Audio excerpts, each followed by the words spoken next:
Is Tbox S2 the magic Android brain for your car or another gadget that promises the moon and gives you lag?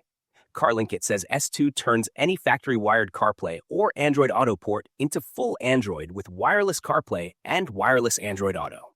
The spec sheet lists Android 13, an 8-core Qualcomm QCM6115 platform with Adreno 610 graphics, 4+64 storage, dual-band Wi-Fi, Bluetooth for phones and peripherals, 4G SIM, GPS plus Beidou plus GLONASS, and that colorful LED ring.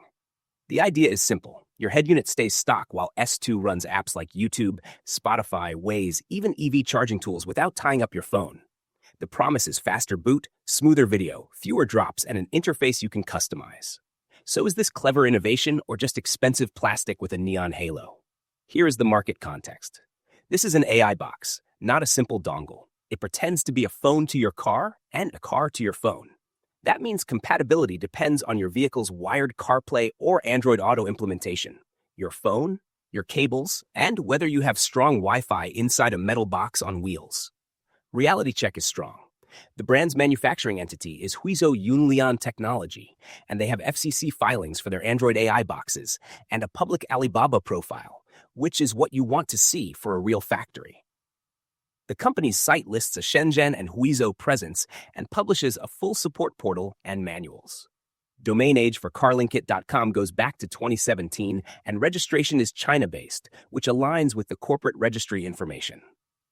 The S2 page explicitly states Qualcomm QCM6115 and Android 13, which is consistent with other AI boxes using Snapdragon 6 series chips. Note a quirky claim where marketing blurbs say 6 nanometer for 61 and 15, which is unlikely for that series, so file that under brochure polish. Navigation and cellular radios are standard for this category. Physical address maps to a tech park location rather than a mailbox, which is normal for an electronics manufacturer. If you buy direct, you are shipping from China or a regional warehouse, so customs delays and variant firmwares are normal in this space. Customers are loud and split in predictable ways. The praise is about convenience. People like launching Android apps from the dash, watching cached video while parked, and the fact that it can replace flaky wireless adapters that fail handshakes. The knocks are also classic. Some owners report occasional lag, Bluetooth handoff weirdness, or that one car that refuses to play nice until a firmware update arrives.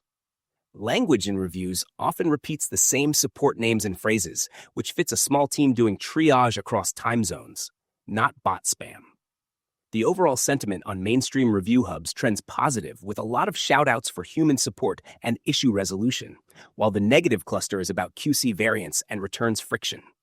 Read the trajectory, not a single rant. When updates land and logs get analyzed, many issues resolve. If your cable quality, USB amperage, or phone OS is marginal, you will feel it. This is a small computer hanging off a car USB port, not a magic wand. Pricing and policy are the truth serum.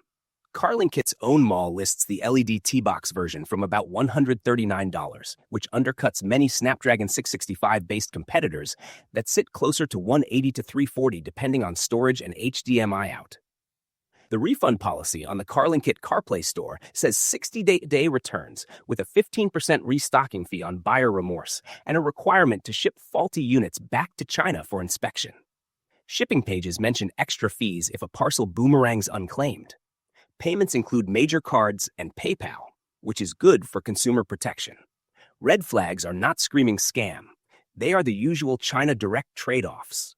You are accepting regional firmware quirks, variable logistics, and a stricter return path than a big box retailer. Legal gray areas are also on you. Video apps should not be used in motion in many regions, and your insurance will not care that it technically works. Verdict is legit with caveats. Worth the hype or worth the headache depends on appetite for tinkering.